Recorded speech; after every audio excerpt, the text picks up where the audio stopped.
How are you doing today, class? My name is Ron Bolden, and welcome to my living room. Today, our group decided to talk about loneliness. Loneliness has a huge effect on our teenage students, and so we want to talk a little bit about it today and how we could best handle it as youth ministers, youth pastors, and people who work with youth students. So, what is loneliness? According to the Campaign to End Loneliness, loneliness is a subjective, unwelcome feeling of lack or loss of companionship, which happens when we have a mismatch between the quantity and quality of our social relationships and those that we want. So when we know that we desire more relationships, deeper relationships, and we know we don't have those relationships that we want, or when we feel disconnected, that's loneliness. It feels different for every person, but it's whenever there's a disconnect between what we want out of our relationships and what we are experiencing. So in America today, we are actually going through a loneliness epidemic. According to Psychology Today, in the last 50 years, rates of loneliness have doubled in the United States. In a survey of over 20,000 Americans, it was found that almost half of respondents reported feeling alone, left out, and isolated. Further, 1 in 4 Americans shared that they rarely feel understood, and 1 in 5 people believe they rarely or never feel close to people. So although right now we're in a time that is more connected than ever through social media, through technology, through means of travel, we are feeling more disconnected than ever before. So in regards to our teenage students, loneliness peaks right during those teenage years. So feelings of loneliness usually peak between the ages of 16 years old and 24 years old. Though that age group is the most likely to experience loneliness.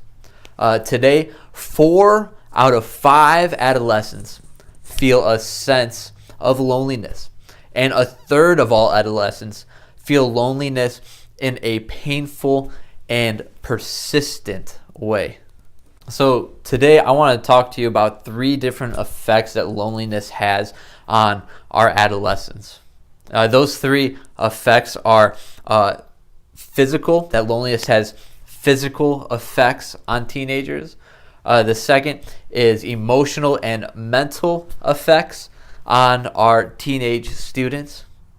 And then the third type of effect is social, that loneliness has a social effect on our teenage and adolescent students.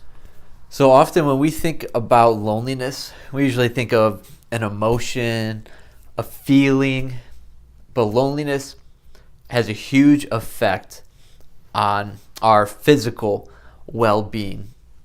So chronic or long-term states of loneliness have the effect as detrimental to your physical health as smoking 15 cigarettes a day. Not only that, loneliness could lead to a loss of sleep, poor eating habits, fatigue, substance abuse, and coronary heart disease. Loneliness is correlated to a high chance of causing of self-harm, compulsive technology use, like continually to check your phone and removing yourself by being on technology, and addiction as well.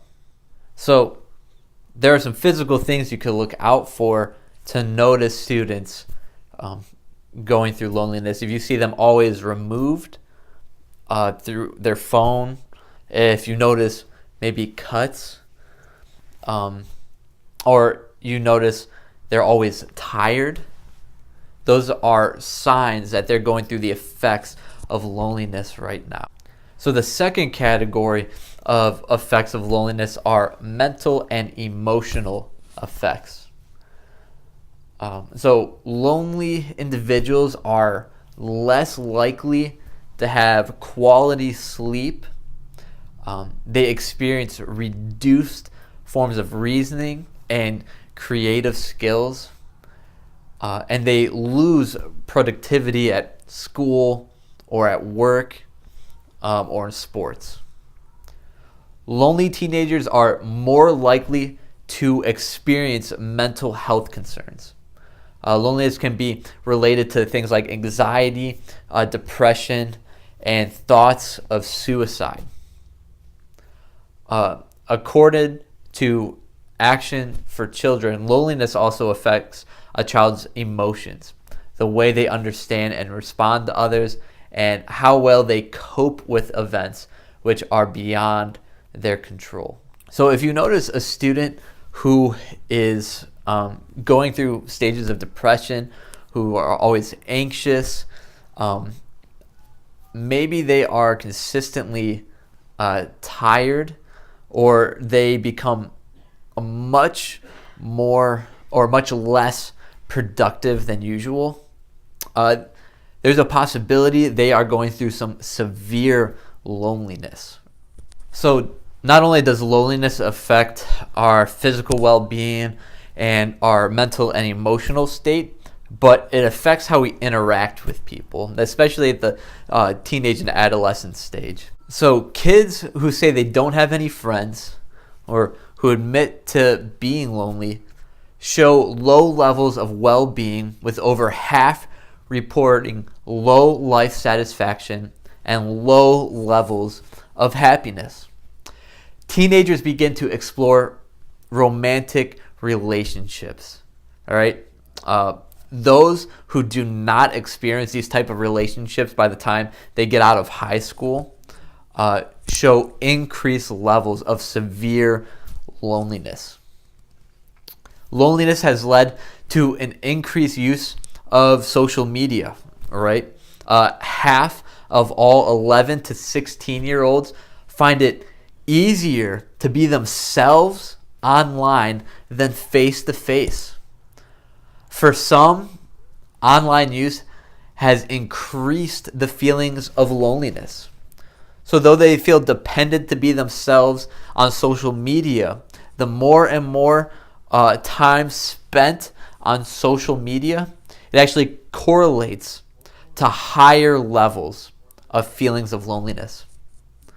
And lastly, family structures have changed so much today in America. Parents are working more. There are more divorced families. And this has a role in feelings of loneliness. Family size on average is smaller. And this plays into students or teenagers and adolescents feeling more alone and more detached from their families. So if you have students who admit to having no friends, if you know that there is a student who struggles with forming relationships with the opposite sex, if you know that you have students who are consistently spending way too much time on social media, and you know you have students that come from families that are divorced or detached parents, those are signs that they might be going through some severe loneliness in their life. Thank you for taking the time to listen to the effects of loneliness today. I hope this better equipped you and prepared you to deal with loneliness in your teenage and adolescent students. I hope it shows you the signals of students who are going through loneliness. I hope this has prepared you to prepare students to handle loneliness in a biblical and healthy way. Now my friend Brandon is going to continue the presentation with solutions and having a biblical response to the loneliness epidemic. I hope your semester ends well, and I hope you have a great summer. I'll see you, University of Valley Forge. Lastly, thank you, Professor Follis, for taking us through an awesome class. I really enjoyed my time. All right. Thank you.